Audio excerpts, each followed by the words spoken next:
बिस्मिल्लाहिर्रहमानिर्रहीम। अस्सलाम वालेकुम दोस्तों, आप देख रहे हैं मेरा यूट्यूब और Facebook channel doctor Umar Farooq astrology. मैं अपने तमाम देखने और सुनने वालों का बेहद मशकूर हूँ, ममनून हूँ। बहुत उन्होंने मेरी ज़ात पे एतमाद किया और धड़ाधड़ आर्डर जो हैं वो हमें दवाई के दे रहे हैं, पोली क्योर के। ये दोस्तों आप बिलीव कीजिए, माह रमज़ान है, मैं सुबह जब सो के उठता हूँ, हालांकि मैं रोज़े नहीं रख पा रहा, मेरी तबीयत ख़राब है, मैं सबसे पहले पोली क्योर की 2 गोलियाँ खाता हूँ, ज़ुबान पे रख के चूसता हूँ, उसके बाद अपने बाकी काम शुरू करता हूँ। उसकी वजह यह है दोस्तों कि इस दवाई ने मेरी जिस्म में से बहुत सारी ऐसी अलामात ख़त्म कर दी जो मुझे मेरे लिए मसाइल का मतलब बायस बन रही थी आए दिन ब दिन। और ना सिर्फ मेरे मसाइल वो जो सेहत से थे वो बेहतर होना शुरू हुए, बल्कि इसके साथ साथ मेरा डाइजेस्टिव निज़ाम भी ठीक हुआ और मेरा ख़ासकर दोस्तों जो मेरा ब्लड प्रेशर है वो नॉर्मल होने की सिमत में आ गया। जब भी मैं ब्लड प्रेशर चेक कराता हूँ अल्हम्दुलिल्लाह बिल्कुल आइडियल पोजीशन पे है। तो मैं लोगों को अब ये रिकमेंड कर रहा हूँ, लोग माशाल्लाह मंगवा रहे हैं दिन ब दिन और खा रहे हैं, आर्डर भी रिपीट होने लग गए हैं।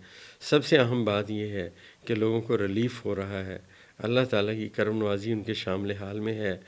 तो इस फ़कीर ने अपना जो नुस्खा दिया, जो मतलब अपना समझा, जो रिसर्च की और जो मैंने अपने आप पे आज़माया, अपने दोस्तों को दिया, अल्हम्दुलिल्लाह सुम्मा अल्हम्दुलिल्लाह, इससे बहुत रिज़ल्ट्स आ रहे हैं। लोगों के जो इन्फेक्शन है बॉडी में और जो फासद मादे उनके जिस्म में से हैं वो निकलना शुरू हो गए हैं। और कई लोग कहते हैं हमें नींद बहुत आती है, डॉक्टर साहब इसमें कोई नींद की दवाई है? तो मैं उन्हें समझाता हूँ इसमें कोई नींद की दवाई नहीं है। ये दवाई 100% आपका मैदा ठीक करती है और जब आपके मैदे में गैस बनना बंद होती है, बॉडी में इन्फेक्शन ख़त्म होती है, तो आपके असाब में एक सुकून होता है। जब असाब खींचे नहीं जाते, उनमें सुकून आता है, तो वैसे वैसे मरीज़ ठीक हो जाता है।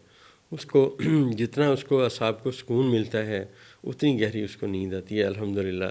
तो दोस्तों आपके आर्डरों का बहुत शुक्रिया, आपका हमारे पे यकीन करने का शुक्रिया। चलते हैं हम आज की वीडियो की तरफ, सितारे किधर हैं और बात किधर जा रही है। दोस्तों आज के जायचे में जो सारगान की पोजीशन है वो बड़ी अहमियत की हामिल है। मैं आपको कुछ बातें दोस्तों बताता जाता हूँ और मैंने तो अपना हर हाल में मैंने अर्ज़ किया कि एस्ट्रोलॉजी के जो हमारे जो एस्पेक्ट्स हैं, जो सितारे हैं, उनके जो आने वाले वक्त में असरात हैं वो बयान करने की कोशिश करता हूँ। ख़ान साहब का जायचा बाकायदगी से बयान करता हूँ। उसकी एक वजह है कि ख़ान साहब जितना स्ट्रॉन्ग जायचा मैंने किसी का नहीं देखा। अब जो दिन ब दिन सितारे तब्दील हो रहे हैं वो मैं वक्तन फ़वक्तन आपकी खिदमत में पेश करता रहता हूँ। फिर मैं दोबारा उस बात को दोहराता हूँ कि एक खालिक के फ़ैसले एक मखलूक नहीं जान सकती। अल्लाह का फ़ैसला कवी है और अल्लाह का फ़ैसला गालिब है। हमारी बात सही भी हो सकती है, हमारी बात गलत भी हो सकती है, कोई हरफ आखिर नहीं है। लेकिन आज तक का जो डेटा कलेक्शन का इल्म है, जो वो नज़र आ रहा है वो मैं बयान किए देता हूँ कि आज पाकिस्तान के जायचे में प्लूटो 2 दर्जे बुर्ज दिलों में है, रास 28 दर्जे बुर्ज हौत में है और शम्स इसके साथ बैठा हुआ है 15 दर्जे बुर्ज हौत में, ज़ोहल 21वें दर्जे पे है और उसके साथ साथ नेपच्यून 29वें दर्जे पे है। रास को मैंने जैसा अर्ज़ किया था कि नेपच्यून क्रॉस कर गया है। अब जो इससे अगले बुर्ज में अतारद 3 दर्जे पे है और ज़ोहरा 10 दर्जे बुर्ज हमल में रिवर्स है। अतारद और ज़ोहरा इकट्ठे हैं, इनकी साथ नज़र जो है मुश्तरी और चाँद के साथ आज कायम हो चुकी है। लिहाजा दोस्तों आज 6 मार्च 2025 तब्दीली की सिमत में बातें लाएगा। वो जो जमूद तारी था, वो जो चीज़ें रुकी हुई थीं, ऐसे समझिए कि डेडलॉक नज़र आ रहा था, आज के बाद वो डेडलॉक ख़त्म होने की सिमत में बातें जाएंगी। और मैं यहाँ एक बड़ी अहम प्रेडिक्शन करता चलूँ कि पाकिस्तान के जायचे में करंटली जो सूरत हाल है, मरीख क्योंकि बुर्ज सुल्तान के 17वें दर्जे पे है और मरीख की और जो ज़ोहल की आपस में एक पॉजिटिव साइन, पॉजिटिव वे में कम्युनिकेशन आ रही है। असल में ये कम्युनिकेशन को अगर गौर से पढ़ा जाए तो ये दोनों सितारे अपने रिवर्स को ख़त्म कर चुके हैं, अब मुस्तकीम हैं, इनकी आपस में साथ नज़र के असरात आ रहे हैं। یہ جو سات نظر کے اثرات ہیں ابھی اس کے تحت ہی ساری چیزیں ایسے لگتا ہے جیسے سلو ہو گئی. یہ ابھی کچھ میں نے عرض کیا تھا کہ جب تک سورج اپنا برج نہیں چینج کرے گا چیزیں ایسے سمجھ آئیں گی جیسے کچھ سلو ہو گئی ہوں، لیکن یہ سلو ہرگز نہیں ہے. جو بہت گہرا اثر کرنے والے ستارے ہیں، یورنس ہے اور نیپچون ہے اور پلوٹو ہے، یہ جو ستارے ہیں یہ اپنا کام کر رہے ہیں. اور یہ جو مطلب سمجھے بیج بو رہے تھے انڈر گراؤنڈ، جو یہ ڈرلنگ کر رہے تھے، ان کے اثرات اب آنے والے ہیں. جو ہی دوستو آج کیونکہ 15 درجے پہ سورج ہے، سورج اپنا برج چینج کرے گا، برج حمل میں آئے گا. تو یہ برج حمل میں آئے گا تو اپنا نقطہ آغاز شروع کرے گا، اور یہ جو ہی نقطہ آغاز شروع کرے گا دوبارہ نئے سرے سے تمام بروج کا دورہ شروع کرے گا. 0 پوائنٹ سے جہاں پہ 0 ذائچہ ہوتا ہے یہ وہاں پہ آئے گا، اور وہاں پہ آنے کے بعد یہ ہماری لائف میں، ہماری زندگی میں پہلی مرتبہ یہ پلوٹو کے ساتھ اپنی سات نظر قائم کرے گا. مطلب سورج اپنے بادشاہت کے خانے میں بیٹھ کے پلوٹو کے ساتھ اپنی سات نظر قائم کرے گا. اور دراصل یہی وقت وہ ہے جو یہ بتا رہا ہے کہ ملک کی ایک اہم شخصیت کے ساتھ بیرون ملک کے حوالے سے کوئی خبر آنے کی سمت میں اطلاعات ہیں. کیونکہ یہ جو یہاں سورج ہے برج حمل کے پہلے درجے پہ، اس کا یہ نقطہ آغاز ہے. آپ سمجھیے سال کا نیا دن، نئی باتیں، نئی چیزیں، خاص طور پہ پاکستان کے لیے.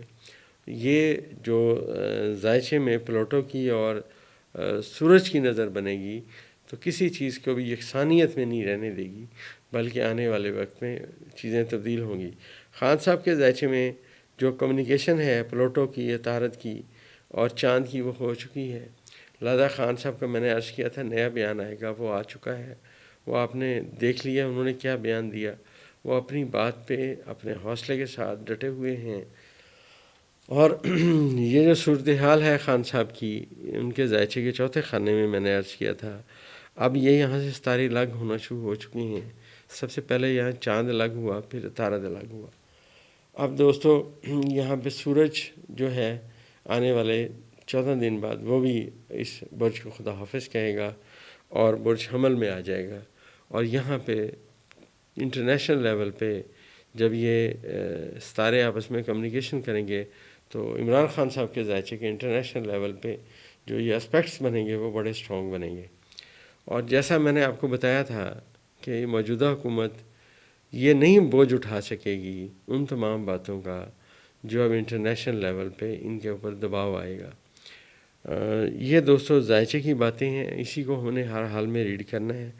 اور یہاں میں ایک بات اور بتاتا چلوں کہ آنے والا مہینہ مطلب جو 20 مارچ کے بعد 20 صورتحال بڑی عجیب و غریب رہے گی. کیونکہ ذائچے میں سورج اپنا برج چینج کر جائے گا، اور یہ جو مریخ ہے اس کے ساتھ سورج کی نیگیٹو نظر ہونے والی ہے، اور یہ پاکستان کے حال کے خانوں میں ہوگی. لہذا صورتحال خرابی کی سمت میں جائے گی. اور خان صاحب کے ذائچے میں جیسے میں نے آپ سے عرض کیا کہ ان کے ساتھ اب پہلے ان کا ستارہ ریورس تھا مشتری، اب وہ مستقیم ہو گیا، اب وہ اپنے درجات واپس طے کر رہا ہے. اور ہر مہینے چاند یہاں ان کے ساتھ نہ صرف اس کے ساتھ کمیونیکیشن کرے گا، اس کے ساتھ کران بھی کرے گا، پازیٹیو نیگیٹو اثرات بھی آئیں گے. لیکن آن دی ہول خان صاحب کا ذائچہ بہتری کی سمت میں آنے کی اطلاعات دے رہا ہے. جیسے جیسے چاند جو ہے یہ پازیٹیو وے میں مشتری کے ساتھ کمیونیکیشن کرے گا اور سورج اس کے ساتھ شامل ہوگا تو صورتحال جو ٹوٹل ہے وہ چینج ہونے کی سمت میں آئے گی اور خان صاحب کی بہتری کی سمت میں انشاءاللہ آئے گی. اور یہ جو میں نے آپ سے عرض کیا ہے کہ ملک میں ایک بہت بڑا مطلب آپ ایسے سمجھیے کہ ایک بات ہونے والی ہے، اس کا اسپیکٹ جو ہے وہ اسی وقت ہے جب سورج اپنا برج چینج کرے گا. تو انشاءاللہ آنے والے وقت میں اگلے جو ذائچے میں جیسے جیسے ستارے اب اس سے آگے جائیں گے اور جو کمیونیکیشن کریں گے وہ بھی انشاءاللہ بیان کرنے کی کوشش کریں گے دوستوں.